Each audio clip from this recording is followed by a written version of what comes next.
পুড়ে ছাই জলদাপাড়া ন্যাশনাল পার্কের হলং বন বাংলো। মঙ্গলবার রাত ৯টা নাগাদ হঠাৎ আগুন দেখতে পান এক কর্মী। ক্লোজিং পিরিয়ডে বন্ধই ছিল হলং বন বাংলো। এসি ফেটে আগুন লেগেছে বলে অনুমান করছে বন দফতর। আগুন লাগার পরেই পুড়ে ছাই হয়ে যায় কাঠের বন বাংলো। আগুন লাগার খবর পেয়ে ফালাকাটা হাসিমারা থেকে আসে দমকল। বাংলো বন্ধ থাকায় ছিল না কোনো পর্যটক।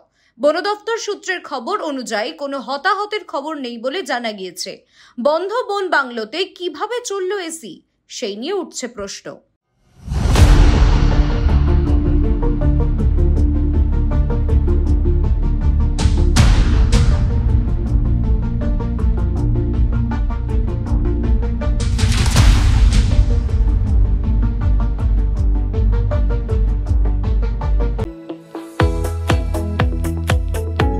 আপনারা দেখছেন ইউএন লাইভ, বাংলা খবরের শেষ কথা।